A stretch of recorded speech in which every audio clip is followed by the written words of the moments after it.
जरा सोचिए, अगर एक दिन आप दुनिया के सबसे ताकतवर इंसान बन जाएं, वो इंसान जिसने एसएसएस रैंक डंजन्स को जीत लिया हो, जिसके नाम से मॉन्स्टर्स कांपते हों और जिसने पूरी दुनिया को कई बार विनाश से बचाया हो, लेकिन आपको हराने वाला कोई दुश्मन नहीं बल्कि आपका सबसे करीबी दोस्त निकले। वही दोस्त जिसे आपने भाई माना, जिसके लिए अपनी जान तक दांव पर लगा दी, वही आपकी पूरी टीम, आपके पूरे परिवार और आखिर में आपको भी मौत के घाट उतार दे। लेकिन ये कहानी यहीं पर खत्म नहीं होती, क्योंकि मरने के ठीक बाद एक रहस्यमय स्किल एक्टिवेट होती है और जब वह अपनी आंखें दोबारा खोलता है तो वह किसी राजा या किसी योद्धा या किसी हीरो के शरीर में नहीं बल्कि एक ऐसे कमजोर लड़के के शरीर में होता है जिसे कुछ गुंडे नदी में डुबो डुबो कर मार रहे थे। अब उसके पास न पुरानी ताकत है न पुराना शरीर, सिर्फ दो चीजें बची हैं, एक बदले की आग और दूसरा वो वादा जो मरने से पहले उसने खुद से किया था। क्या दुनिया का सबसे खतरनाक लेजेंड एक गार्बेज क्लास चैंटर बनकर फिर से अपनी खोई हुई ताकत हासिल कर पाएगा, या इस बार वह सचमुच हमेशा के लिए हार जाएगा? जानने के लिए कहानी को शुरू से शुरू करते हैं। एक गहरे और खौफनाक सन्नाटे के बीच आसमान का रंग खून की तरह लाल हो चुका है। चारों तरफ तबाही के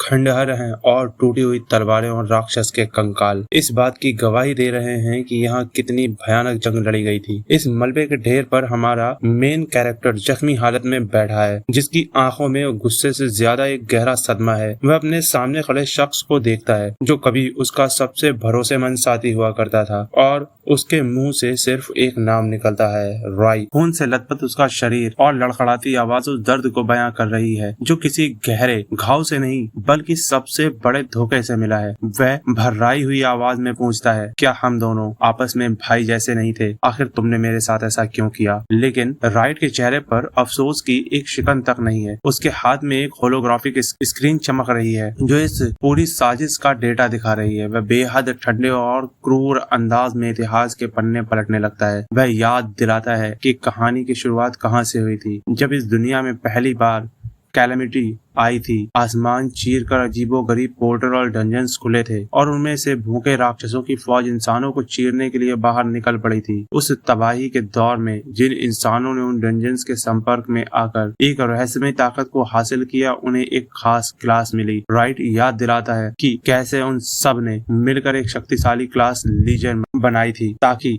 रास्ते में आने वाले हर एक डंजन को कुचल सकें, और इस बार इस टीम ने मिलकर दुनिया के सबसे खतरनाक एसएसएस रैंक डंजन को भी जीत लिया था। पर यही जीत इस सबसे बड़े धोखे की वजह बन गई। राइट का चेहरा अंधेरे में और ज्यादा भयानक लगने लगता है। उसकी आंखें लाल चमक रही हैं और चेहरे पर एक जालिम मुस्कान है। वह साफ कहता है कि तुम इतने ज्यादा पावरफुल हो चुके हो कि अब तुम्हें कंट्रोल करना नामुमकिन है। तुम जैसे शक्तिशाली क्लास यूजर्स अगर जिंदा रहे तो साम्राज्य का ऑर्डर और रॉयल फैमिली का दबदबा पल भर में तबाह हो सकता है। तुम्हारी ताकत एसएसएस रैंक के भी पार जा चुकी है, और यही चीज तुम्हें इस पूरी दुनिया का सबसे बड़ा थ्रेट यानी खतरा बनाती है। एम्पायर की स्टेबिलिटी और सल्तनत की सलामती के लिए यह अल्टीमेट ताकत सिर्फ और सिर्फ रॉयल फैमिली के पास होनी चाहिए, किसी आम इंसान के पास नहीं। यह कड़वा सच सुनते ही हमारे मेन कैरेक्टर का सब्र का बांध टूट जाता है और उसकी आंखों से खून के आंसू बहने लगते हैं। चेहरा गुस्से से तमतमा उठता है और वह पूरी ताकत से चीखता है, तो सिर्फ इस घड़िया गद्दी के लिए तुमने मेरे पूरे परिवार और मेरी मासूम टीम को मार डाला। लेकिन उसकी इस चीख का राइट पर कोई असर नहीं होता। राइट अपनी तलवार हवा में लहराता है और एक जोरदार स्विश की आवाज के साथ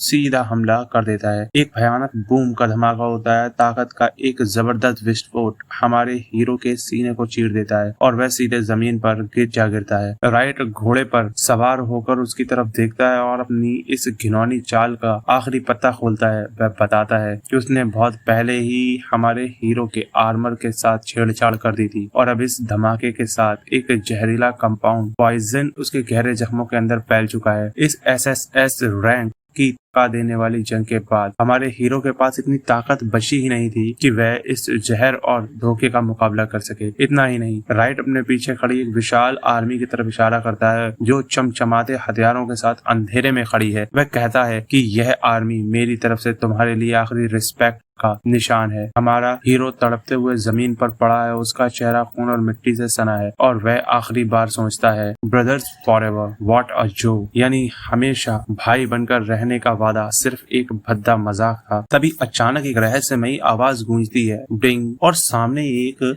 सिस्टम विंडो पॉपअप होती है। एक हिडन स्किल एक्टिवेट होती है जिसका नाम है मिरर वर्ल्ड। स्क्रीन पर साफ लिखा आता है the ultimate skill that reverse everything, यानी एक ऐसी ताकत जो वक्त और जिंदगी के हर एक पहलू को पूरी तरह पलट सकती है। हमारा हीरो तेजी से गहरे पानी के अंदर डूबने लगता है। उसकी आंखें खुली हैं और शरीर बेजान होकर पानी की गहराइयों में समाता जा रहा है, लेकिन उस धुंधले पानी के अक्ष में उसका चेहरा बदल रहा है। वह वक्त की गहराइयों में पीछे, बहुत पीछे जा रहा है। और फिर कहानी सीधे दशकों आगे बढ़ जाती है। माहौल पूरी तरह बदल चुका है। अब कोई डंजन या कयामत का मंजर नहीं है। एक शांत नदी बह रही है, चारों तरफ हरी भरी पहाड़ियां और पेड़ हैं, लेकिन इस खूबसूरत नजारे के पीछे एक घिनौना जुल्म चल रहा है। कुछ अमीर और बदमाश लड़के एक सीधे सादे लड़के को रस्सी से बांधकर पेड़ की टहनी से पानी में उल्टा लटका रहे हैं। वे उसका मजाक उड़ाते हुए हंस रहे हैं कि देखो, यह मरने का नाटक कर रहा है। उस कमजोर लड़के का गला घोंटा जा रहा है। वह पानी के अंदर सांस नहीं ले पा रहा और फेफड़ों में पानी भरता जा रहा है। वे जालिम लड़के बेरहमी से हंसते हुए उसे बार बार नदी के बर्फीले पानी में डुबो रहे हैं और गरगल की आवाज के साथ वह लड़का पानी निगल रहा है। उन अमीर गुंडों के चेहरों पर एक घिनौनी साइकोपैथिक मुस्कान साफ दिखाई दे रही है। वे चीखते हैं कि इसे और अंदर रखो, इसे एक अच्छा सबक मिलना चाहिए। पानी की सतह पर मौत का खौफनाक सन्नाटा छा जाता है और एक आखिरी तड़प के साथ उस कमजोर शरीर की सांसें हमेशा के लिए थम जाती हैं। पानी की गहराइयों में चारों तरफ सिर्फ अंधेरा और खून की कुछ लाल बूंदें तैरने लगती हैं। लेकिन इसी मौत के सन्नाटे के बीच उस बेजान शरीर की बंद आंखों के पीछे एक गहरा साइकोलॉजिकल धमाका होता है। पिछले जन्म का वह SSS रैंक का महान लेजेंड, जिसे अपनों से ही धोखा मिला था, उसकी आत्मा इस तड़पते हुए शरीर के अंदर जाग उठती है। वह अपनी गहरी बैंगनी आंखें खोलता है और उसके जहन में सिर्फ एक ही दर्दनाक सवाल गूंजता है कि आखिर हर बार मेरे साथ ही ऐसा धोखा और ऐसा जुल्म क्यों होता है। नदी के किनारे खड़ा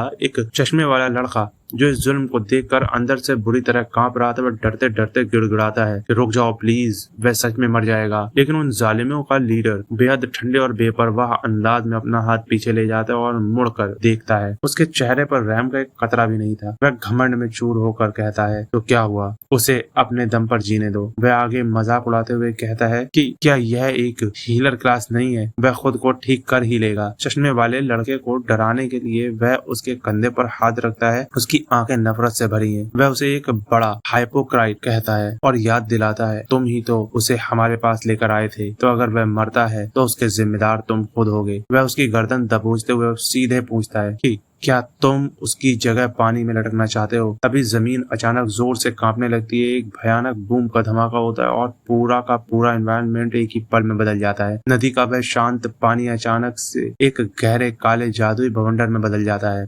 लीडर की आंखें खौफ से फटी की फटी रह जाती हैं। दूर आसमान में एक विशाल पोर्टल खुल चुका है। उनके पीछे खड़ा एक लड़का घबरा कर चिल्लाता है कि डंजन, यहाँ अचानक एक डंजन कहाँ से आ गया। वह चीखता है कि भागो, हम एक नए डंजन को अकेले हैंडल नहीं कर सकते। चारों तरफ भगदड़ मच जाती है। सब अपनी जान बचाकर भागने लगते हैं, पर वह चश्मे वाला लड़का अपनी जगह से हिल नहीं पाता। वह कांपती आंखों से उस पेड़ की तरफ देखता है जहाँ वह लड़का उल्टा लटका हुआ था। वह देखता है कि वह अभी भी वही है। भारी सांसों और धड़कते दिल के साथ वह अपनी पूरी ताकत समेट कर पेड़ की तरफ दौड़ता है। उसके पास सोचने का वक्त नहीं है। उसके दिमाग में सिर्फ एक ही बात चल रही है कि पहले उसे बचाना होगा। रंजन का माहौल बेहद डरावना हो चुका है। पेड़ों के पीछे से अजीबो गरीब छोटे शैतान यानी लेसर डीमंस बाहर निकलने लगे हैं, जिनकी आंखें अंधेरे में लाल चमक रही हैं। वह लड़का पागलों की तरह उस मोटी रस्सी को अपने हाथों से खोलने की कोशिश करता है। उसके हाथ छिल रहे हैं और वह रोते हुए कहता है कि यह रस्सी इतनी मजबूत क्यों है,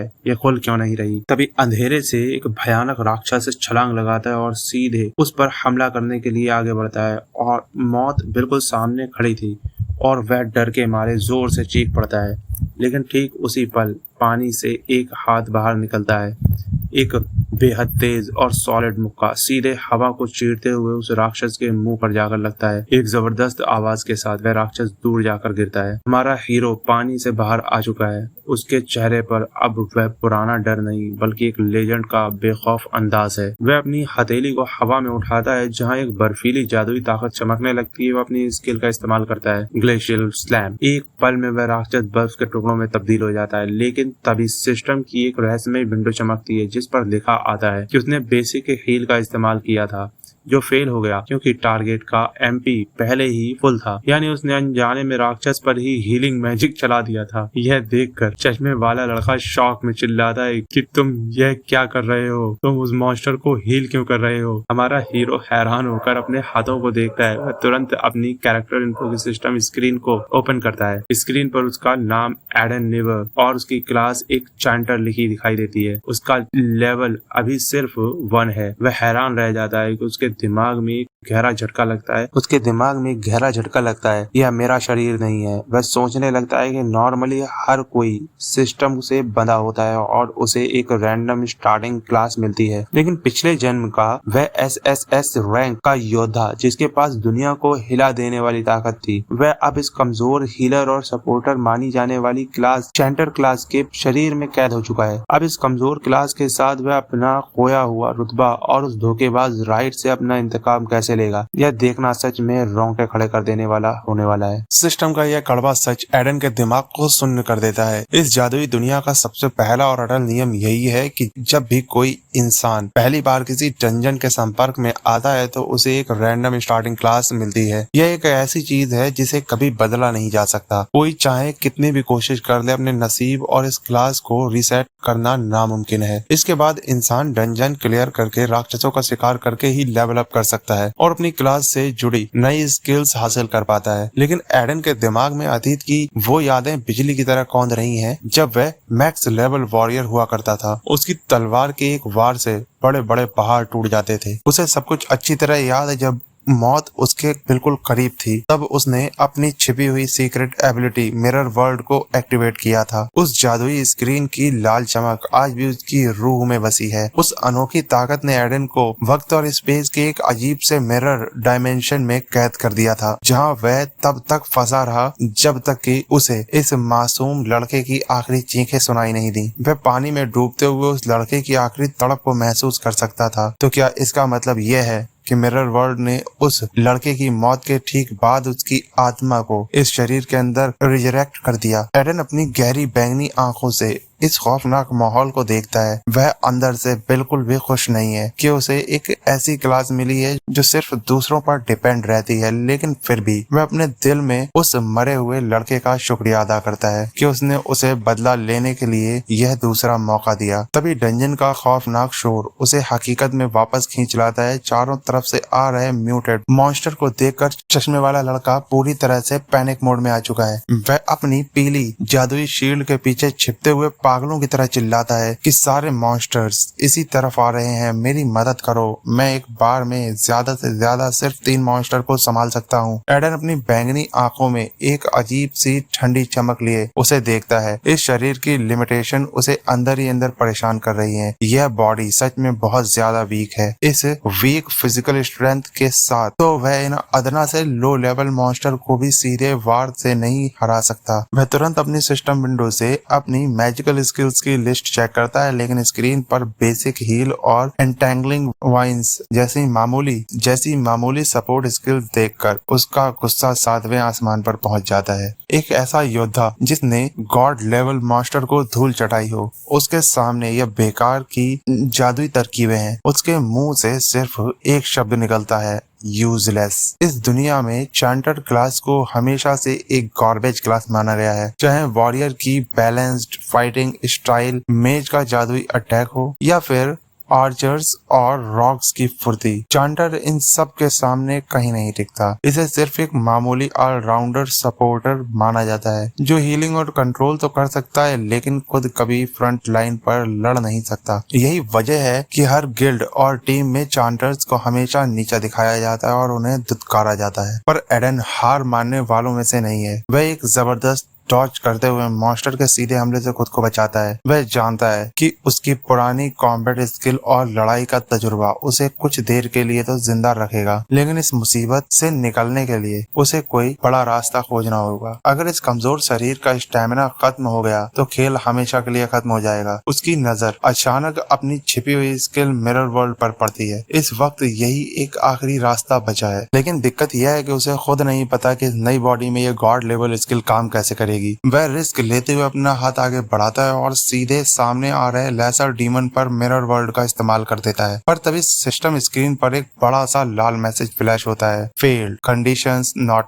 मेट। एडन का दिमाग चकरा जाता है। कंडीशन क्या? इसके लिए कोई खास माहौल चाहिए? क्या मेरा लेवल बहुत कम है, या फिर इस स्किल को एक्टिवेट करने के लिए मुझे किसी आईने या रिफ्लेक्टिव सरफेस की जरूरत है? राक्षस उसकी तरफ एक बहुत बड़ा और भारी कतरना लेकर बढ़ता है। राक्षस उसकी तरफ बढ़ता है। एडन एक बार फिर अपनी स्किल को उस राक्षस पर कास्ट करता है, लेकिन इस बार स्क्रीन पर साफ लिखा आता है, फेल्ड, इनसफिशिएंट लेवल, यानी लेवल कम होने की वजह से वह सीधे मॉन्स्टर की बॉडी को टारगेट नहीं कर सकता। एडन का तेज दिमाग तुरंत इस सिचुएशन को एनालाइज करता है। अगर पहली बार में कंडीशन का एरर आया है और दूसरी बार में लेवल का, तो इसका मतलब साफ है कि रिफ्लेक्टिव सरफेस वाली कंडीशन पूरी हो चुकी थी, क्योंकि नदी का पानी पास ही था, पर लेवल कम होने की वजह से यह सीधे काम नहीं कर रहा। वह तुरंत अपनी प्लानिंग बदलता है। अगर वह सीधे मॉन्स्टर पर इसे इस्तेमाल नहीं कर सकता तो शायद उसका हथियार या कोई और चीज इसका टारगेट बन सकती है। वह अपनी उंगली से उस राक्षस के भारी कतरने की तरफ इशारा करता है और चिल्लाता है, मिरर वर्ल्ड, लेकिन सिस्टम फिर से उसे निराश करता है। स्क्रीन पर दोबारा इनसफिशिएंट लेवल का एरर आ जाता है। वह हार नहीं मानता और इस बार राक्षस के बदन पर लिपटे हुए कपड़ों को टारगेट करता है, पर नतीजा फिर वही रहता है। चश्मे वाला लड़का जो डंजन के प्रेशर से बुरी तरह टूट चुका है, वह रोते और चीखते हुए कहता है कि अपनी यह बेकार की सपोर्ट स्किल इस्तेमाल करना बंद करो। मैं अपनी लिमिट पर पहुंच चुका हूं, अब मैं और नहीं रुक सकता। तभी पूरा डंजन एक बहुत ही भयानक गड़गड़ाहट के साथ कांप उठता है। पेड़ों को चीरते हुए एक बेहद विशाल और खौफनाक साया उनके सामने आकर खड़ा हो जाता है। उसकी डरावनी सींगें, सुई जैसे नुकीले दांत और उसके बदन से निकल रही डार्क एनर्जी और बैंगनी जादुई लपटें माहौल को पूरी तरह से निगल चुकी हैं। सिस्टम स्क्रीन उसकी डिटेल दिखाती है, मेलफॉर्म्ड ओवरलॉर्ड, लेवल 10। यह इस पूरे एरिया का बॉस मॉन्स्टर है। चश्मे वाला लड़का खौफ के मारे घुटनों पर आ जाता है। उसकी आंखों से आंसू बहने लगते हैं और वह कांपती आवाज में कहता है कि हम अब मारे गए। इस एलिट मॉन्स्टर को हराने के लिए कम से कम लेवल 10 की टीम चाहिए और हम यहाँ सिर्फ लेवल 1 के कचरा प्लेयर्स हैं। चारों तरफ मौत का सन्नाटा मंडराने लगता है और वह ओवरलॉर्ड अपनी पूरी ताकत से एक ऐसी दहाड़ मारता है जिससे पूरी जमीन फटने लगती है। लेकिन इस तबाही के मंजर के बीच भी एडन का चेहरा एकदम शांत और गंभीर है। वह अपनी तीखी नजरों से सामने खड़े उस पूरी सेना को देखता है। अनगिनत लेजर डीमन और उनके बीच खड़ा वह विशाल काय ओवरलॉर्ड, जिनकी आंखें अंधेरे में खून की तरह लाल चमक रही है। एडन इस विकट परिस्थिति में घबराने के बजाय ठंडे दिमाग से अपनी अगली चाल प्लान कर रहा है। वह एक बार फिर जोखिम उठाते हुए रास्ते में पड़े एक मामूली पत्थर को टारगेट करता है और अपनी सीक्रेट स्किल मिरर वर्ल्ड का इस्तेमाल करता है। लेकिन सिस्टम की स्क्रीन एक बार फिर उसकी उम्मीदों पर पानी फेरते हुए लाल अक्षरों में चमचमाती है, फेल्ड, इनसफिशिएंट लेवल। एडन का गुस्सा और हैरानी दोनों बढ़ जाते हैं। वह गहरी सोच में डूब जाता है कि क्या एक मामूली पत्थर पर भी काम न करने की वजह इस शरीर का बेहद कम लेवल होना है? क्या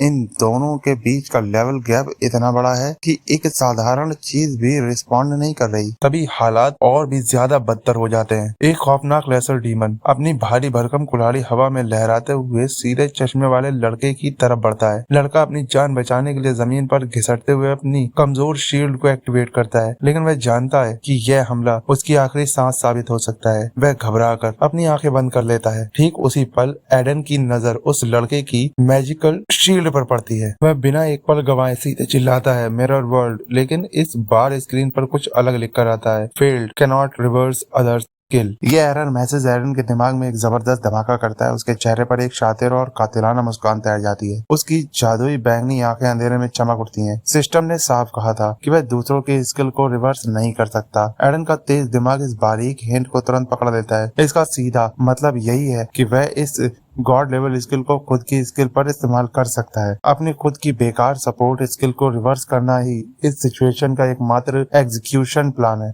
वह अपनी उंगली हवा में उठाता है और बेहद कॉन्फिडेंस के साथ अपनी चांटर क्लास की स्किल एंटेंगलिंग वॉइस को टारगेट करके मिरर वर्ल्ड को ट्रिगर कर देता है। पलक झपकते ही पूरा माहौल एक जादुई रोशनी से भर जाता है। सिस्टम की सुनहरी स्क्रीन पर लिखा आता है, mirror world, your skill entangling voice has been reverse. और ठीक इसी पर एक ऐसा भयानक जादुई विस्फोट होता है जो पूरे डंजन को हिलाकर रख देता है। जमीन को फाड़ते हुए बैंगनी रंग की बेहद नुकीली जादुई कांटेदार झाड़ियां और लपटें चारों तरफ फैल जाती हैं। यह कोई मामूली सपोर्ट जादुई बेल नहीं थी, बल्कि एक विनाशकारी हमला था। सिस्टम स्क्रीन पर इस बदली हुई स्किल का नया नाम फ्लैश होता है, काओटिक थॉर्न्स रिवर्स। यह जादुई तबाही इतनी तेज थी कि वह विशालकाय लेसर डीमन जो चश्मे वाले लड़के को काटने दौड़ा था, वह इस जबरदस्त झटके से हवा में उछल जाता है। एक जबरदस्त आवाज के साथ वह मॉन्स्टर सीधे पत्थरों पर जाकर गिरता है और तड़पने लगता है। चश्मे वाला लड़का